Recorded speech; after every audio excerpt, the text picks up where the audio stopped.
Hi guys, welcome back to my YouTube channel. අද video එක yearly plans ගැන. yearly plan එකක් හදාගන්නේ කොහොමද? yearly plan එකක් කියන්නේ මොකක්ද වගේ දේවල් ගැන. yearly plan එකක් කියන්නේ අවුරුද්දක් තිස්සේ අපි කරගෙන යන්න පුළුවන් දේවල් track කරනවා කියන එකට. ඒ කියන්නේ අපි අවුරුද්දක් පුරාවටම කරන දේවල්. ඒ කියන්නේ අද කරලා හෙට කරලා නවත්තන එකක් නෙමෙයි. අපි අවුරුද්ද පුරාම කරගෙන යන දේවල්. අපේ goals targets වලට අදාළ වෙන විදිහේ දේවල් අවුරුද්ද පුරාවටම ට්‍රැක් කරන එක තමයි yearly plan එකකින් කරන්නේ. මම කලින් වීඩියෝ එකේ කිව්වා වගේ අපි ජර්නල් එක හදාගන්නේ අද ඉඳන් අවුරුදු 5ක් ඉස්සරහට ජීවිතේ ඉමැජින් කරලා ඒ ඉමැජින් කරන ජීවිතේ හදාගන්න plan එකකට තමයි ජර්නල් එක කස්ටමයිස් කරගන්නේ. එතකොට ඒ ජර්නල් එක කස්ටමයිස් කරගත්ත එකේ yearly plan එකක් කියන්නේ ඒ අවුරුදු 5ට බෙදෙන කොටස් ටිකේ වැදගත්ම දෙයක්. අපි අවුරුදු 5කින් ඉන්න ජීවිතේ මේන්ලිම ටාගට් කරන්නේ yearly plan එකේ. yearly plan එකක් තියෙන එකේ වැදගත්කම අපි monthly plan එකක් කරනවා නම් ඒකෙන් තියෙන්නේ මාසේ අන්තිමට රිසල්ට්ස් මොනවද?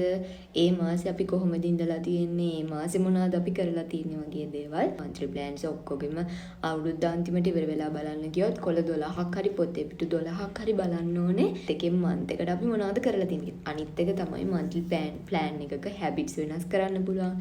monthly plan එක වෙනස් කරන්න පුළුවන්. මේ මාසේ තියෙන එකට මේ අපිට ඊළඟ මාසෙක වෙනස් කරන්න පුළුවන්. හැබැයි yearly plan එකක් කියන්නේ මුළු අවුරුද්දටම එක page එකයි. එතකොට end of the year අපිට පුළුවන් ඒ page එක through බලලා අපි මොන විදියටද මේ අවුරුද්දේ ඒ දේ වෙනුවෙන් කැප වෙලා තියෙන්නේ, ඒ දේ කරලා තියෙන්නේ කොහොමද, ඒ මොනවාද, ඒ වගේ දේවල් හැමදේම A to Z හරි ලස්සනට බලා ගන්න පුළුවන් yearly plan එකකින්.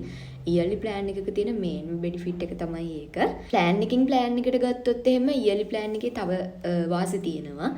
ඒ අරෙන්න මේන්ම බෙනිෆිට් එක තමයි අවුරුද්දේ අවසානයේට අපිට දැනගන්න පුළුවන් අපි හරියටම කොහොමද ජීවත් වෙලා තියෙන්නේ, ඒ අපේ ටාගට්ස් අපේ ගෝල්ස් වෙනුවෙන් අපි කොච්චරක් දුරට කැප වෙලාද කියන එක. මොන වගේ දේවල්ද yearly plan එකක් විදිහට ගන්න පුළුවන් කියලා කියනවා නම් අපේ ගෝල්ස් ටාගට්ස් මොන හරි achievements වලට යනවා නම් ඒ යන පාත් එකේ අපි සතුටින් ඉඳලා තියෙන්න ඕනේ. අපි දුක් විඳගෙන අපි දවසට කැමති නැතුව අපි අකමැති දේවල් කර කර කවදාවත් ඉතින් ඉස්සරහට ගියාට ඒ ලයිෆ් එක සක්සස් වෙන්නේ නැහැ. end of the day අපි සතුටින් ඉඳලා තියෙනවා. ඒ වෙනුවෙන් අපිට pages create කරන්න පුළුවන්. decorate කරන්න, මම මොනවද කරේ කියලා බලන්න, තමන් ආසම hobby එකක් තියෙනවා නම් ඒක වෙනුවෙන් page එකක් වෙන් කරන්න පුළුවන්. workout කරන කෙනෙක්ට පුළුවන් workout tracker එකක් දාන්න. වෙන රටවල් වල අයගේ මම inspire වුණ වෙන රටවල් වල අය ඉන්නවා. එයාලගේ journal වල තියෙනවා weather trackers තියෙනවා. ඒක කැමති කෙනෙක්ට ඒ වගේ page එකක් දාන්න පුළුවන්. weather trackers දානවා. dream trackers කියන්නේ දවස ගානේ හීන පේනවා නම් ඒ හීනේ මොන වගේද idea එකක් ගන්න වගේ dream trackers දාන අයත් ඉන්නවා. මගේ goals targets වලට ගැලපෙන විදිහට තමන්ගේ ජීවිතේ තමන් ජීවත් වෙන්න කැමති විදිහට ඒකට ගැලපෙන pages හදාගන්න එක තමන්ගේ වැඩක්. මොන හරි අසනීපයක් හරි ජීවිතේ මොකක් හරි ඒකට බයක් තියෙනවනේ. ඒ වගේ එකකට page එකක් දාන්න පුළුවන්. ඒකෙන් මාක් කරන්න ඕනේ end of the year අපි එතන ගන්න ඕනේ අපි කොච්චරක් දුරට හොඳින් හිටියද කියන එක තමයි. anxiety level එක මාක් කරන්න tracker එකක් දාන්න පුළුවන්. ඒ වගේ තව health tracker එකක් දාන්න පුළුවන්. ඕනම කෙනෙක්ට anxiety තියෙන්න පුළුවන්. මේ ලෝකේ සාමාන්‍ය දෙයක් ඒක. මට anxiety ගොඩක් තියෙනවා. මම anxiety එක්කම නම් ජීවත් වෙන්නේ. මම තේරුම් ගන්න ඕනේ මම මගේ ජීවිතය වෙනස් කර ගන්න ඕනේ anxiety නැතුව ඉන්නේ කොහොමද කියලා. සමහර අය ඉන්නවා තනියම කොහොමදවත්ම ඉන්න බැරි. එතකොට ඒ වගේ අයට anxiety වැඩි. තමන්ගේ ජීවිතේ anxiety කියන්නේ එක්තරා විදිහක බයක්. ඒ බය නැති කරගන්න දේවල් කරන්න ඕනේ. මොන හරි පාත් එකකින් එක නැති කරගන්න ඕනේ. ඒ වගේ එකකට page එකක් දාන්න පුළුවන්. ඒකෙන් end of the day හරි end of the month හරි end of the year හරි අපිට තේරුම් ගන්න පුළුවන් අපි මෙච්චර anxiety නැති දවස් මෙච්චරක් තිබිලා තියෙනවා. ඒ දවස් තව ඉස්සරහට වෙනස් කරගන්න ඕනේ. අපේ ජීවිතේ anxiety කියන දේ අයින් කරගන්න ඕනේ. ඒ වගේ health එකේ මොකක් හරි issue එකක් තියෙනවා නම් migraine එහෙම නැත්නම් depression වගේ ලෙඩක් තියෙනවා නම් ඒකට හේතුවක් තියෙනවානේ. ඕනම දෙයකට හේතුවක් තියෙනවා. ඒ හේතුව තමයි අපි නැති කරගන්නේ. ඒ වෙනුවෙන් page එකක් දාන්න පුළුවන්. මේ journal එක කියන්නේ තමන්ගේ personal දෙයක්. personal දෙයක් නිසා මම ඔයාලා එක්ක share කරගත්තා වුණාට ඔයාලට පුළුවන් ඔයාලගේ journal එක තනියම කාටවත් පේන්නේ නැති වෙන තියාගන්න. එතකොට ඔයාලගේ pages ඔයාලට ඕන විදියට ඔයාලට ගැලපෙන විදියට customize කරගන්න පුළුවන්. තමන්ට ලෙඩක් තියෙනවා නම් ඒ අසනීප වුණත් කමන්නේ කවුරුත් දැනගන්නේ නැහනේ. ඒ වගේ තමන් මොනට හරි බයයි නම් තමන්ට මොන හරි නැති වෙනවා කියලා හිතනවනම් මේ page එක create කරගන්න negative දෙයක් වෙනුවෙන් නෙමෙයි. හැබැයි ඔයා create කරගන්න page එකේ mark කරන්න ඕනේ ඔයායේ negative එකකින් අයින් වෙනවා කියන එක ඔළුවේ තියාගෙන.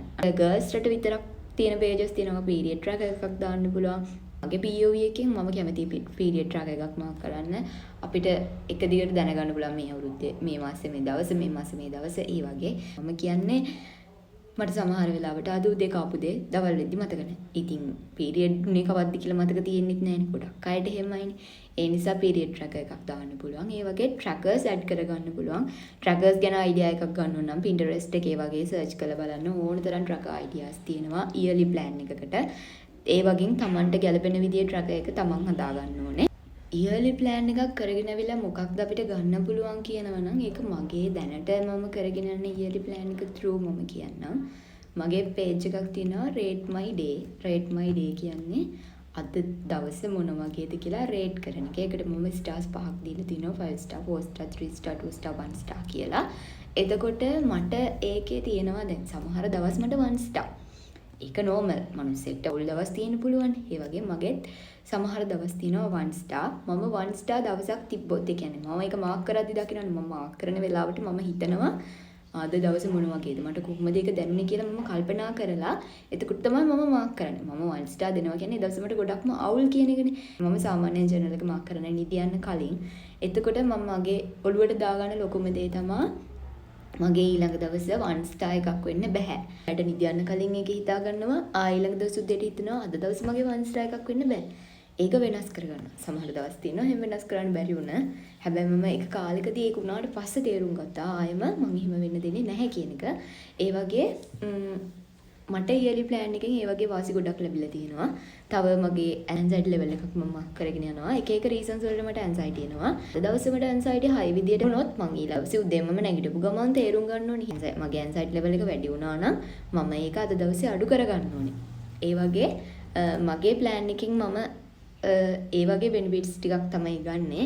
ඒක එක අයගේ ප්ලෑන් එක අනුව වෙනස් වෙන්න පුළුවන්. මේ අවුරුද්දේ ඉයර්ලි ප්ලෑන් එකේ නම් ලොකුවටම නැහැ pages 6ක් වගේ තියෙන්නේ. හැබැයි මම ඊළඟ අවුරුද්දේ මගේ ඉයර්ලි ප්ලෑන් එකට pages 12ක් විතර ඇඩ් කරගන්න තමයි හිතාගෙන ඉන්නේ. මම ඒක ඔයාලත් එක්ක ෂෙයා කරගන්නම්. මොනවා හරි ප්‍රශ්නයක් තියෙනවා නම් ඉයර්ලි ප්ලෑන්ස් ගැන ඉයර්ලි ප්ලෑන් එකක් හදාගන්නේ කොහොමද? ඒත් මේ කියපු දේවල් වලින් ඉයර්ලි ප්ලෑන් එකක් කස්ටමයිස් කරගන්න හරි තමන්ගේ දේවල් තමන්ගේ channel එක හදාගන්න තේරෙන්නේ නැති හරි අය ඉන්නවා නම් පහලින් කමෙන්ට් එකක් දාගෙන යන්න මම කියලා දෙන්නම්. ඉතින් thank you for watching. Good luck all of you.